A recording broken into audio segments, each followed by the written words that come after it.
पक्षी झाडावर बसताना तर याच्यावर लोकांना काव्य सुचतात. म्हणजे आता बहिणाबाईंनी तर खोप्यावर किती कविता लिहिल्यात सुगरुणी पक्षावर वगैरे, आणि त्याचं येणं जाणं. आणि गिधाडावर काय कोणाचं असं लिहित, गिधाडा लोट अपशकून, तो घरावर आला की बापरे आता कोणतरी मरणार आपल्या घरातलं. किंवा ते जर गावात आले तर गावात कोणतरी मेलेलं आहे, मग तो गुर असेल किंवा माणूस असेल.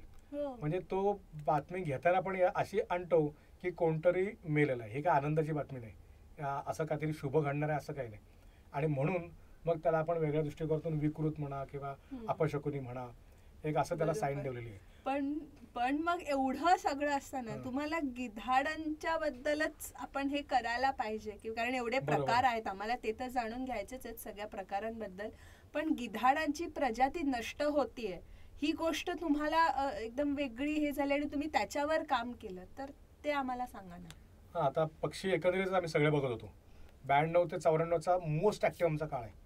ज्यावेळी प्रदर्शन वगैरे भरायची आम्ही सुरुवात केली, आम्ही शाळांमध्ये जायचो, कारण आम्हालाच त्या फोटोंविषयी आकर्षण होतं. कारण मुंबईमध्ये तुम्हाला पुस्तकं अवेलेबल आहेत, BNHSला आहे, तिकडे तिकडे कुठेतरी मिळतात. आमच्या गावाच्या ठिकाणी हे फोटो म्हणजे आमच्यासाठी एक मोठं काहीतरी ठेवा. आणि मग त्या दृष्टिकोनातून ते सगळं हे करताना पक्षीमित्र संमेलन भरवावं हे जेव्हा आम्ही निश्चित केलं, तेव्हा आम्ही येणारे जे पक्षी निरीक्षक आहेत, वेगवेगळ्या महाराष्ट्रातून येत आहेत, कोणी उत्तर प्रदेशवरून येत आहेत, त्या माणसांना जो प्रोग्राम आपला असतो कॉन्फरन्स सारखा, त्या संमेलनाचा सारखा, तर त्याच्यानंतर त्यांना भेटीसाठी एक स्थळ निवडावं लागतं. म्हणजे समजा तुम्ही आलात तर तुम्ही संमेलन केलं अटेंड, पण तुम्हाला कुठेतरी त्या एरियातला पक्षी बघण्याची उत्सुकता असते. आणि म्हणून आम्ही त्यांना फील्ड व्हिजिट्स म्हणून एक भाग पडतो त्या संमेलनाचा, तो अरेंज करतो. आता जवळपास बऱ्यापैकी 400 ते 500 लोक आमच्याकडे आली होती. त्यामुळे आम्ही फील्ड्स व्हिजिट ठरवताना त्या वेगवेगळ्या पॅचेसमध्ये ठरवल्या होत्या. आणि सुदैवाने म्हणा आम्हाला मॅच्युरिटी तेव्हा आली होती की तुम्ही शिकारी पक्षी बघायला येत आहे का, तुम्ही गवतावरचे पक्षी बघायला येणार आहात का, माळरानावरचे, तुम्ही पाण्यातले पक्षी बघायला येणार आहात का. तर असे मी ग्रुप्स केले होते, वेटलँड ग्रुप वेगळा, फॉरेस्ट बर्ड वेगळे. आणि मग शिकारी पक्षी बघायला साठी खास येणारा जो ग्रुप होता, ते एक तर आमचे सगळे गुरु लोक होते, टीचर लोक होते, आणि त्यांच्याकडून बरंचसं काही शिकण्यासारखं होतं. त्यामुळे मी अधिक त्याच्याबद्दल एक्साइट होतो. मग त्यांच्यासाठी आपल्याला काय दाखवता येईल म्हणून आम्ही गिधाडं शोधायला गेलो होतो. आणि पक्षाची लिस्ट, आम्ही चेकलिस्ट तयार केली. जवळपास 350च्या वरती पक्ष्यांची आम्ही त्यावेळी एक पब्लिश केलेली लिस्ट. ती पब्लिश करण्यासाठी आपल्याला निरीक्षण करायला जायला लागतं. मग तेव्हा आमच्या रायगडच्या भागात, तुम्हाला टकमक टोक माहिती आहे रायगडचा, मागचं भवानी टोक माहिती आहे, इथं गिधाडांची 20-20, 40-40 घरटी होती. तेव्हा आपलं रायगडवरून आपण तोरण्याकडे जातो, तो एक ट्रेक आहे, तिथे लिंगाणा माचीचा एक किल्ला लागतो आणि त्याला कडा आहे. त्या कड्यामध्ये पण 30-40 गिधाडांची घरटी असतील. शिवतरगडच्या भागात गेलं तिथेही घरटी होती गिधाडांची. सो गिधाडं बऱ्यापैकी होती आमच्याकडे. म्हणजे आमच्याकडे गुरं मेली तर त्याचं चामडं चर्मकार समाजातल्या लोकांनी ते काही शोभेच्या वस्तू बनवण्यासाठी नेलं की मग गिधाडांचा टोळकं त्या ठिकाणी यायचं. किती हजार असतील, 2-4 हजार गिधाडं आमच्याकडं कमीत कमी उतरायची. त्यामुळे ते जेव्हा घिरट्या घालायचे ना, तेव्हा जमिनीवर सावली पडायची ढगांसारखी, इतके घिरट्या घालायचे, आम्हाला भीती वाटायची कधी. भव्य आहे ना पक्षी. आणि ते खाऊन तिथं बसले की मग आम्ही त्यांना दगड मारायचो कधी कधी, आणि त्यांच्या पंखावर टपकन आवाज येतात, तिथं लागायचंच नाही काय, एवढेच असे टेणे असे मोठे चांगले. त्यामुळे ते बघायला असं आकर्षण वाटायला लागलं की माझे भारी पक्षी आहेत. आणि गिधाडाबद्दल म्हणजे ते स्वच्छता दूत आहेत. आणि मग आम्हाला जेव्हा पक्षी मित्र संमेलनामध्ये हे पाहुणे आले, आम्ही दाखवले, तेव्हाचा काळ तो 94, 96, 97चा होता. तिथपर्यंत तरी फारसा आमच्याकडे काही बिघडलं नव्हतं. 2-1 हजार तरी गिधाडं होती. आणि नंतरच्या काळात जेव्हा 2000 साली किंवा 99 साली आम्ही BNHS आणि टाइम्स ऑफ इंडियामध्ये बातमी आली होती, एक पेपर पब्लिश झाला होता, आणि पेरिग्रीन फंड आणि आपली royal society for protection of birds या इंग्लंडच्या संस्थेने तो पब्लिश केला होता की गिधाडं 99% भारतातून नामशेष झाले. आम्ही तो पेपर बघून शॉक झालो. म्हटलं असं कसं आहे, आपल्याकडे तर गिधाडं आहेत, ह्याने असं कसं लिहिलं. म्हणून आम्ही तेव्हा शोध घ्यायला निघालो आणि खरोखर तसं झालं होतं. पण सुदैवानं काही ठिकाणी आम्हाला गिधाडं भेटली. म्हणजे जिथं 40 घरटी होती तिथं 2च उरली होती, जिथं 20-50 घरटी होती तिथे 1-2 किंवा 10 घरटी होती. आम्ही जंगलात गेलो तर जंगलातली सगळी घरटी डेझर्टेड झाली होती, घरटीच आम्हाला झाडामध्ये दिसली नाहीत काही ठिकाणी. आणि मग आम्ही गिधाडं संपल्याचं आमच्याही लक्षात आलं की इथेही काहीतरी वेगळं घडलं आहे. आणि मग आम्ही त्याचा शोध घ्यायला सुरुवात केली की गिधाड आता गेलेत, तेव्हा त्यांना वाचवलं पाहिजे. कारण एक जात आपल्यासमोर नष्ट होताना आपण बघू शकत नाही. कारण ह्या सगळा जो भाग आहे तो आता आपल्या कुटुंबाचा भाग आहे. इकोसिस्टममध्ये प्रत्येक प्राणी, वनस्पती, पक्षी, जीव हे सगळे आपल्या कुटुंबाचे भाग आहेत. जर का एखादी जात लुप्त होत असेल तर तेवढी सेन्सिटिव्हिटी आपल्यामध्ये पाहिजे, तेवढी एक संवेदनशीलता ही जर आपण सजगतेने बघितली तर मग तो विचार आपोआप येतो की आपल्याला गिधाडं वाचवली पाहिजे. म्हणून मग आम्ही ठरवलं की आता गिधाडं बघूया, शोधूया आणि आपल्याकडे वाचवण्याचे प्रयत्न चालू करूया. या निमित्ताने तुम्ही अनेक गावांमध्ये सुद्धा उपक्रम राबवले आहेत. गावातल्या लोकांनी कसा तो त्याच्यासाठी सहकार्य, प्रतिसाद काय होता? एकदा आम्ही ते गुरु घेऊन गेलो मेलेलं, तर आम्हाला पोलिसांनी अडवलं. ते म्हणजे तुम्हाला माहिती नाही का मेलेली गुरं किंवा गुरं वाहतूक करायला आता बंदी आहे, त्याचं लायसन आहे का तुमच्याकडे? गाडीवाल्याला पकडलं. काही म्हटलं अहो आम्ही असं असं काम करतो, थोडीफार ओळख सांगितली. मग ते म्हटलं अहो पण बंदी आहे. म्हटलं आम्ही प्रयोग करतोय कारण गिधाडं संपले, ती गिधाडं आपल्याला हवेत का नको?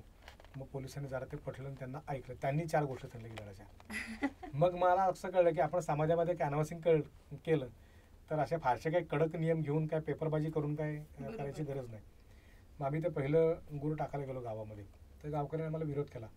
ते म्हटलं आता गिधाडं राहिली नाहीत, इथे गिधाडं येणार नाहीत, तुम्हाला काय करायला लागेल, हे जे तुम्ही टाकलेत ना, हे जर तसं ठेवलं आणि गिधाडं आले नाहीत तर ते सडणार आहे, ते उचलायचं परत आणि आमच्या गावात घाण राहिलं पाहिजे. आम्हाला टेन्शन त्या गोष्टीचं होतं की गिधाड दिसेल का नाही दिसेल, पण त्याच्या पलीकडे टेन्शन काय होतं की ते सडलेलं, किडे वगैरे त्याच्यात पडले, त्याच्यात वास भयानक होतोय, ते परत उचलायचं कसं आणि परत ते भरायचं आणि टाकायचं कुठे, हा प्रश्न पडला. पण मग यासाठी आम्हाला गावकऱ्यांनी विरोध केला पहिले. पण मग आम्ही ते गूळ टाकलं तिथे, गिधाडं काय आली नाहीत. 2 दिवस बघितली वाट, नंतर मग घाण वास यायला लागला, त्या गुरांना पाणी वगैरे ते सुटायला लागलं सगळं. मग म्हटलं आता काय करू, आता ह्याच ह्याच्यात आपण उचलूया. मग आम्ही पिकअपवाल्याला बोलवली. तर म्हणतो ना माझी गाडी धुवायला लागेल, मी हे असं घाण काय उचलायला मला तुम्ही बोलवलं तर आधी सांगितलं मी आलोच नसतो. मग आम्हाला करता करता करायचं काय, मग आम्ही ती बैलगाडी घेतली, त्याच्यात पेंडा टाकला आणि त्याच्यामध्ये मग ते सगळं उचलून त्यात टाकायला गेलो. आता ते उचलता उचलता पहिले त्या फावड्यानी काही उचलता येत नाही कारण ते हाडं, त्याचं ते चांबडी, मग आपल्या हातात धरा, मग ते गोंत खाली सरकवा, अशा पद्धतीने आम्ही ते उचललं आणि टाकलं. आता त्या माळरावर टाकलं होतं तर गावकरी म्हणते तुम्ही आमच्या गावात येऊ नका. म्हटलं का, आता तुम्ही एक तर अंगावर पाणी घ्या, पाणी पहिले हे करायला पाहिजे होतं तुम्ही, आणि आता आम्ही तुम्हाला हे करणार नाही, गावात घेणार नाही. मग म्हटलं ठीक आहे. म्हटलं पाणी तर तुम्ही हंडाभर आणून द्या, आम्ही हातपाय धुवून मग जातो. मग त्याने हंडाभर पाणी बाहेर आणलं ते गावाच्या बाहेर, आणि मग तिथे आम्ही हातपाय धुतले आणि मग आम्ही एस टीत बसायला गेलो. त्या एस टीने आलो होतो. एस टी फार उशिरा आली. आमच्या अंगावर काय काय काय लागलं होतं आणि ती शेवटची शाळेच्या विद्यार्थ्यांनी माणसांनी भरलेली एस टी अशी ती आली आणि त्यात आम्ही चढल्यानंतर ते बाजूला झाले. आज बघायला लागले घाण वास होते, कोण आहेत मंडळी. माझ्याबरोबर 4-5 माझे मित्र होते आणि आम्ही आपले गाडीत घुसतोय आणि सगळे बाजूला होतात. त्यात किती घाण वास होते, काही कुठली माणसं आलीत, त्यांच्या अंगाला काय असा घाण वास होतोय. असा एक वेगळा अनुभव गावातला आणि असा सुरुवातीचा राहिला. मग आम्ही त्याचा शोध घेतला की गावकरी का आम्हाला टाकून देत नाहीत गुरं. मग ग्राम स्वच्छता अभियान आलं आपल्याकडे, ज्याच्यामध्ये गुरं पुरायची आहेत. त्यामुळे ढोर टाक्या ह्या बंद झाल्या.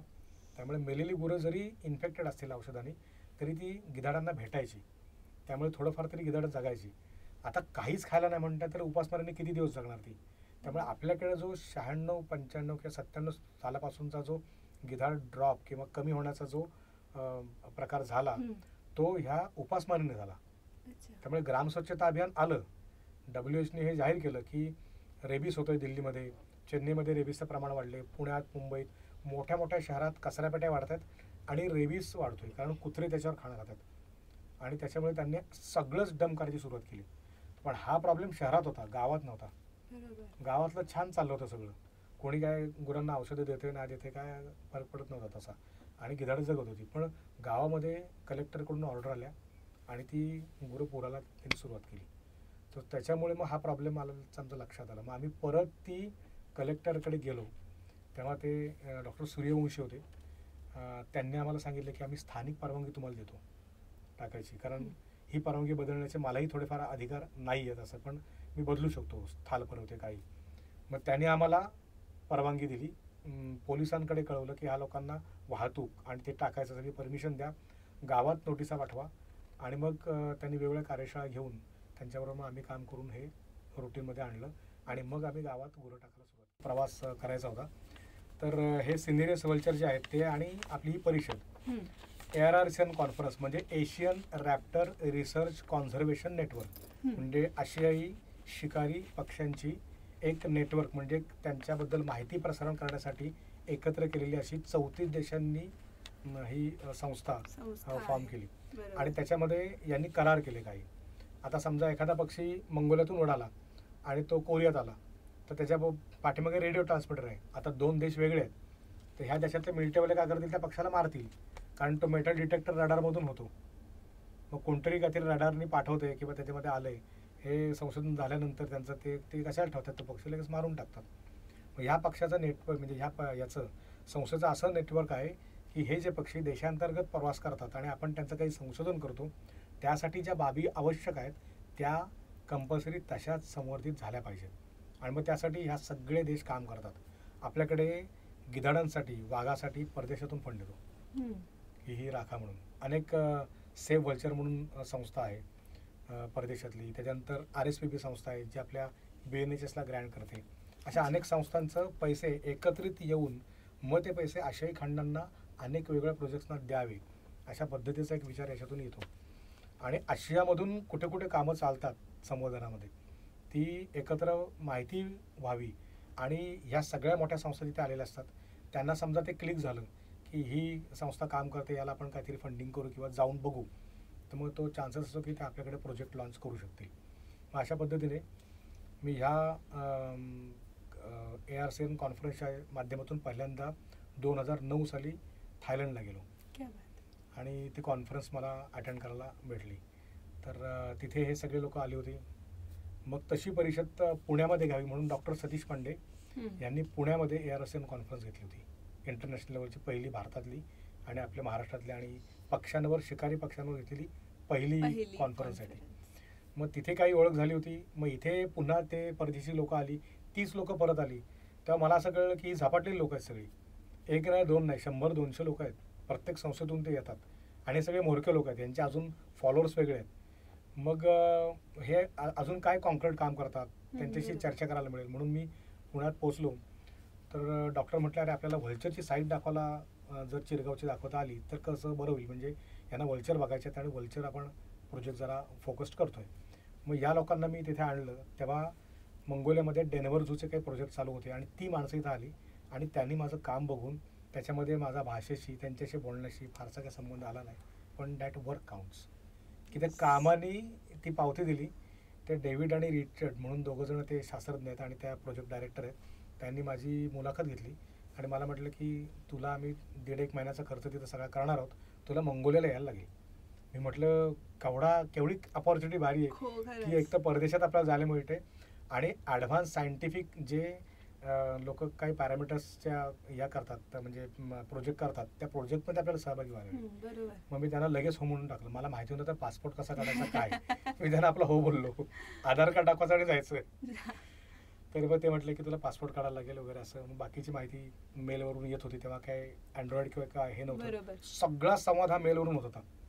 पण मग ठरलेल्या वेळेनुसार मी इथून निघालो फ्लाईटनी, कोरियाला पोचलो. कोरियाला तिथे ते रेडिओ ट्रान्समीटर जे बनवतात ते बनवणारे इंडस्ट्रीमधले 2 जण मला रिसिव्ह करायला आले होते. त्याचं नाव किम आणि हान, आणि त्यांनी मला तिथे रिसिव्ह केला. मी थोडंसं कोरिया फिरलो आणि त्याच्यानंतर मग मी मंगोलियात गेलो. आणि मंगोलियामध्ये मला तो रिचर्ड आला, जो याचा डायरेक्टर आहे तो, आणि त्यांनी मग सगळा तो मंगोलियाचा प्रवास आणि इकनार्थ नेचर रिझर्व, जे गोबी डेझर्ट आहे, जे मला भूगोलातून मी वाचलं होतं, स्टेपीचा गवता प्रदेश, गाळलेली जागा भरा, असं केलं होतं, ते मला प्रत्यक्षात पाहायला मिळालं. आणि अशा पद्धतीने माझा तो प्रवास चालू झाला. आणि आत्ता मी गेल्या म्हणजे 4 महिन्याच्या आधी सिनेरियस व्हल्चरसाठी स्पेनला गेलो होतो, पोर्तुगालला गेलो, त्याच्यानंतर खाली ईस्ट ऑफ जिब्राल्टर, हे स्पेनचं खालचं एक आयलंड आहे, त्या ठिकाणी गेलो. तिथून मोरोक्को, आफ्रिकेचा वरचा भाग, आणि मग येताना फ्रान्स, जर्मनीकडून आम्ही आलो. कारण हे पक्षी मायग्रेशन करतात स्पेनमधून पोर्तुगालला, पोर्तुगालचा समुद्र किनारा घेऊन ते खाली येतात जिब्राल्टरला, जिब्राल्टर करून ते आफ्रिकेत मोरोक्कोत येतात, आणि मोरोक्कोत येऊन काही पक्षी पुन्हा जातात जर्मनी, स्पेन असं करतात, तर काही पक्षी मग खाली आफ्रिकेला जातात. मग जसा त्यांचा फिरणं होतं तसं ते आमचं फिरणं झालं आणि परदेशी वारी चालू झाल्या. खूप छान आपल्याला वाटतं ना जेव्हा आपण म्हणतो ना की जेव्हा आपलं कोणीतरी इतकं छान करतो तेव्हा त्याचं एक नेहमी कौतुक असतं, आणि तसंच कौतुक सरांचं सुद्धा केलं महाराष्ट्र राज्य विभागाने. वन्यजीव रक्षक म्हणून त्यांना गौरवलं. काय भावना होत्या सर त्यावेळेला? एक जबाबदारीची भावना होती की आपल्याला एक काय ज्याला म्हणतो आपल्या हातात कायदा सरकारने दिला आहे आणि आपण आता याच्यावर काही काही करू शकतो. मग त्या मानाने हे पद पहिल्यांदा मिळणं हेच माझ्यासाठी आणि आमच्या सगळ्या एकंदरीत आमची टीम काम करते ती टीम आणि सगळे गावकरी जे ह्या प्रोजेक्टमध्ये म्हणजे 168 गाव आहेत त्याच्यामधली 8 मूळ गाव आहेत की जी गावकरी माझी वाट बघत असतात किंवा या कामासाठी ती आतुर असतात. तर ह्या सगळ्यांसाठी हा एक मानबिंदू होता की आपल्याकडे आता अधिकार प्राप्त झालेली आपली संस्था झाली की याला गव्हर्नमेंटचा अधिकार प्राप्त झाला आहे, त्यामुळे आपल्याकडे चांगले प्रकल्प ग्रँट होतील किंवा काय होईल अशा प्रकारचे एक बाजू होती. दुसरी बाजू होती की संरक्षणाची. आपण ज्यावेळी म्हणतो की रायगड जिल्हा वन्यजीव संरक्षक म्हणून तुम्ही जाता त्यावेळी आपल्या हातात कोयताच येतो. म्हणजे थोडक्यात एक तुम्ही डायरेक्ट अटॅक करू शकता. म्हणजे कुठेतरी पोचिंग चाललं असेल, कुठे चुकीचं काम चाललं असेल तर तिथे मी डायरेक्ट रेट टाकू शकतो. पण हा भाग आपण इथं वापरत नाही कारण त्याला सुटी एक कायद्याची वेगळ्या ज्ञानाची अनेक त्याच्यात अडीअडचणी आहेत. म्हणजे मला असं वाटलं होतं की मी एखादं काम म्हणजे आमच्याकडे उत्खनन भरपूर चाललंय, अवैध काही चाललंय, काही लिगल चाललंय, पण मोस्टली सगळीच लिगल उत्खनन जी आहेत ती कधीतरी लगेच लिगल होतात, इलिगल होतात आणि मग ते अति इलिगल होतात. मग त्या पर्यायाने आपण बघितलं ना मुंबईच्या बाजूला जे डोंगर ते सगळे वाट लागले, ते सगळे खणलेत, आता डोंगर अस्तित्वातच राहायचे प्रश्न आले. मग तशा पद्धतीने महाडच्या आसपास जे काही उत्खनन चाललंय किंवा जे काही बाकीच्या प्रदूषणात बाबी चालल्या तर मला असं वाटलं की मी कायद्याने जाईन. पण मला कळलं की जरी आपण वन्य संरक्षक असलो तरी आपल्याला कायदा जरी आपल्या हातात आला असा तरी अभ्यास जरी असला तरी काहीतरी सामाजिक बंधनाच्या वेगळ्या मर्यादा येतात. त्यामुळे तुम्ही अधिकारी झालात, मानत झालात तरी पण काही लोकल लिमिटेशनसारखी त्याच्या पलीकडे तुम्ही जाऊ शकत नाही. म्हणून मग आपण उद्या म्हणू की प्रदूषण करणारी ही कंपनी आहे, त्या कंपनीचा हा डेटा आहे तर त्यांनी कमी प्रदूषण करावं, बंद करण्याचे उपाय नाहीच आहे. मी असं म्हणत नाही किंवा मी विरोधही करत नाही कुठल्या गोष्टीला, कारण आता सगळाच आपल्या जीवनाचा भाग आहे. पण त्या मानाने त्याचं प्रोसेस करून ते पाणी चांगलं कसं ते कंपनीचं सोडता येईल हे बोलायला तरी आपण आपला अधिकार वापरू. तर मला असं वाटतं की बऱ्यापैकी ह्या सगळ्या गोष्टी नुसत्या काही ठिकाणी पदावर पण आहेत आणि काही ठिकाणी अधिकारावर पण आहेत. तुम्ही कसे काम करता याच्यावर अवलंबून आहे. आणि मी ह्या अधिकाराचा गोड बोलून काम करणे किंवा संवाद साधून आणि शक्यतो सुवर्णमध्ये साधून काम करणे अशी पद्धत वापरतो. कारण शेवटी हा अधिकार तुम्हाला शासन 3 वर्ष 5 वर्ष असं देतं, कायम नाही. आणि कायम असणारी ही स्थानिक माणसं आहेत. त्यामुळे एक आनंद पण झाला. नंतर मग मी त्याच्यामध्ये काम करायला लागलो, त्यातल्या मर्यादा कळल्या आणि कॅनव्हासही कळत होता आणि त्या पद्धतीने मग आता सध्याही काम चालू आहे. पुन्हा मी शाळा या विषयाकडे येते.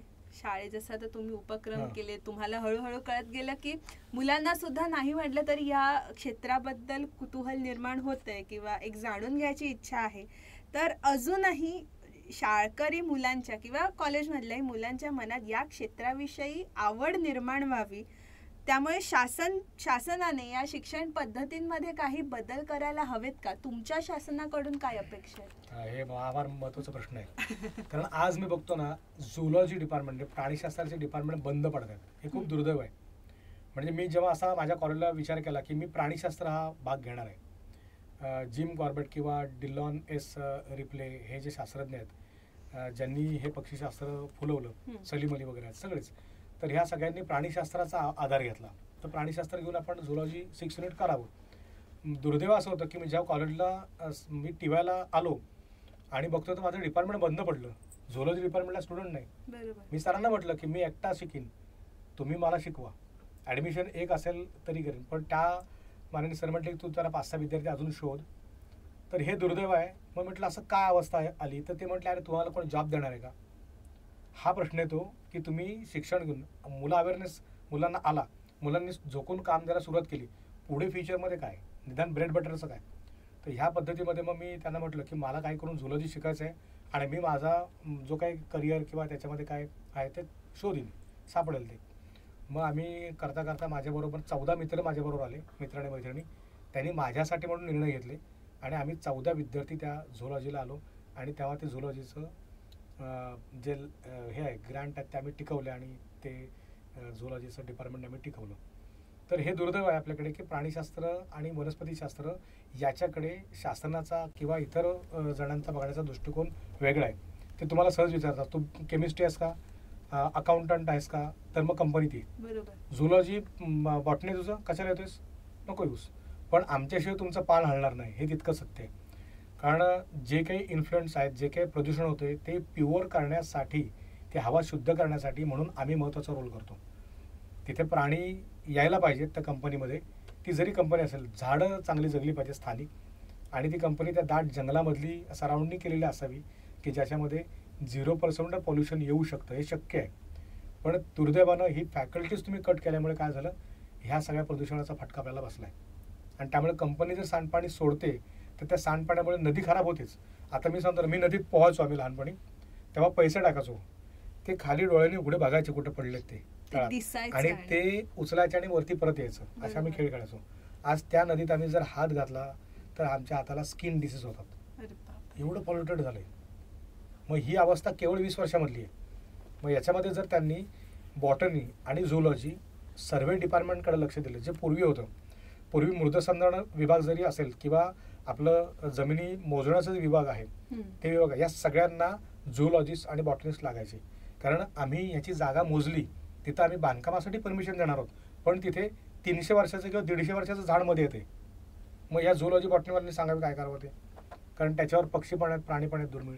त्याच्यावर शेकरूसारखा प्राणी आहे, जो महाराष्ट्र राज्याचा पक्षी आहे, प्राणी आहे, आणि तो त्याच्यावर घरटं करतो, आणि तुम्ही बांधकाम फार्म हाऊससाठी झाड तोडणार आहात.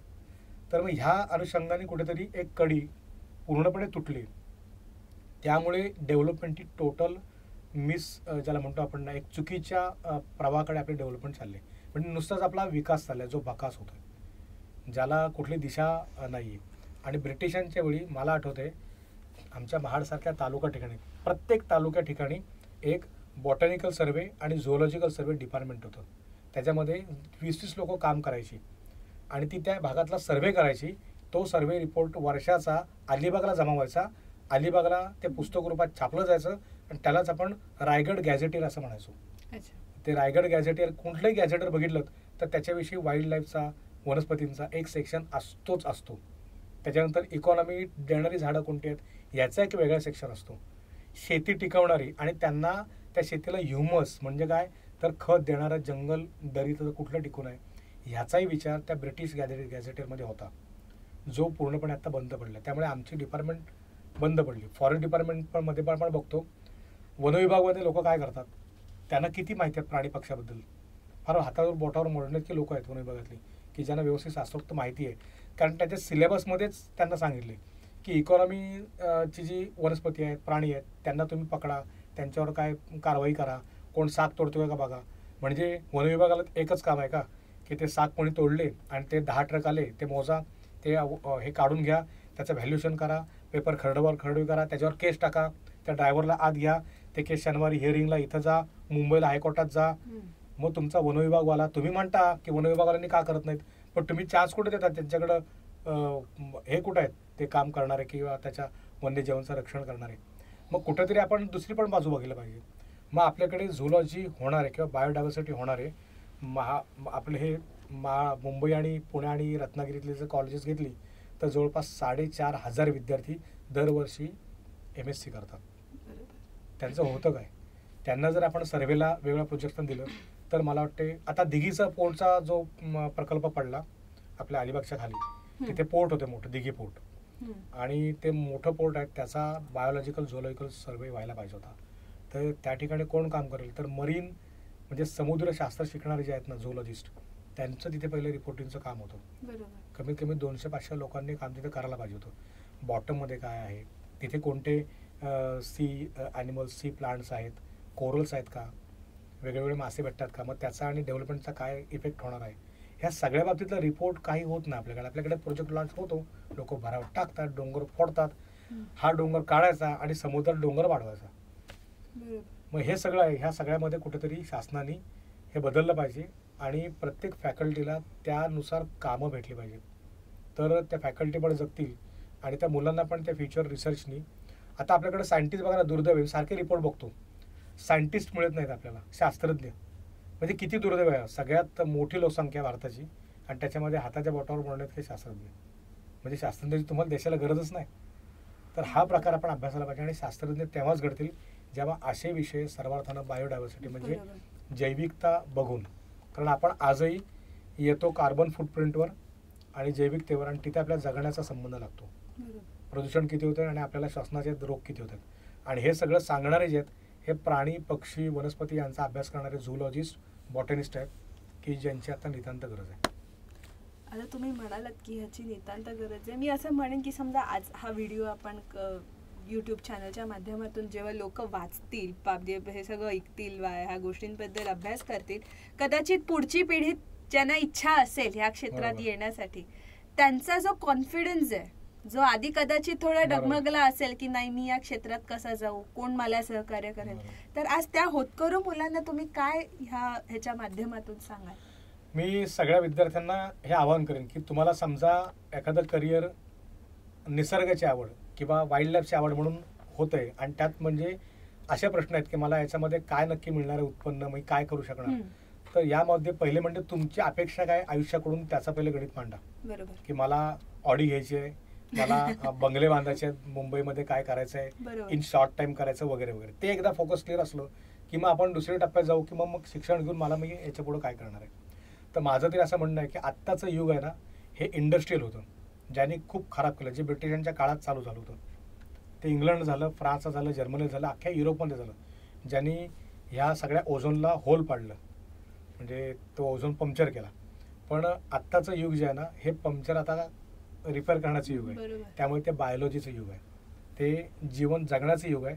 म्हणून आपल्याला आत्ता काय पाहिजे, गाडी, डेव्हलपमेंट, धूळ, बिल्डिंग, गर्दी, याच्यात येणारे सगळे प्रश्न, याच्या पलीकडे आपल्याला सुखकर आयुष्य पाहिजे. कोरोनाने आपल्याला काय शिकवलं, सगळ्यात महत्त्व तुमचं ऑक्सिजनचं आहे. ऑक्सिजनचे सिलेंडर लागलेच ना, लोक सुट्टी काढून किंवा गावी जाऊन गावात राहायला लागली का, डॉक्टर म्हटले मी काही करू शकत नाही, आता तुला वाचवलं तर ऑक्सिजन वाचवणार आहे.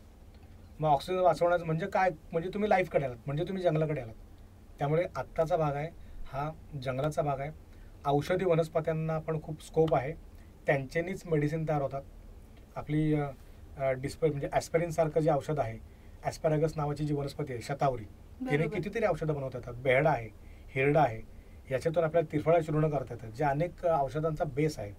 मग हे सगळं कोण देते, तुम्हाला जंगल देते, आणि जंगलातून ही इकॉनॉमी तुम्हाला नंतर रन करता येईल.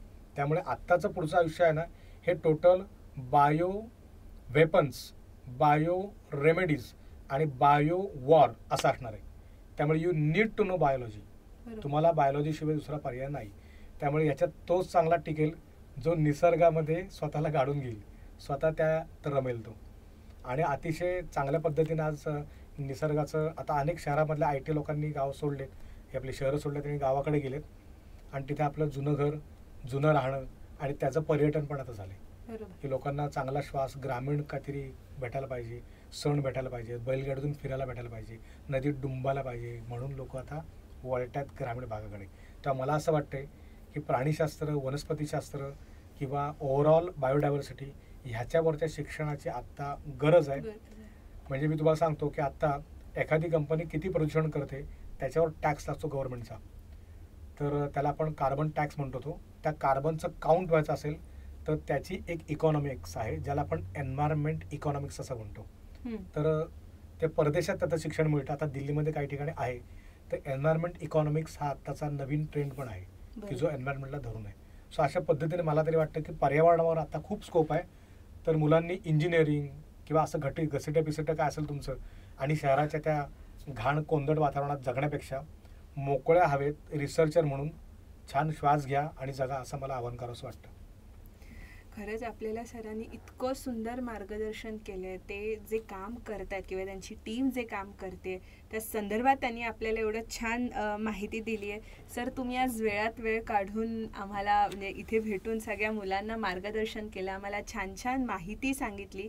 म्हणजे ज्यांना गिधाड पक्षाची भीती असणारच आहे आपल्याला बघितल्यावर, पण तरीही सरांसारखंच अशा पक्ष्यांवर किंवा अशा प्रजातींवर जर कोणाला काम करायचं असेल तर मला वाटतं ह्या मुलाखतीच्या माध्यमातून त्या मुलांना एक कॉन्फिडन्स नक्कीच आला असेल की हो आम्ही करू शकतो. त्यामुळे हे मार्गदर्शन केल्याबद्दल तुमचे खूप खूप आभार, आणि तुम्हाला आणि तुमच्या संपूर्ण टीमला आमच्याकडून खूप खूप शुभेच्छा. तर चला नव्या पाहुण्यांसहित नव्या भागामध्ये आपण पुन्हा भेटूया. तोपर्यंत मराठीत बोलत राहा आणि मराठी भाषेचा हा झेंडा असाच कायम फडकवत राहा. धन्यवाद.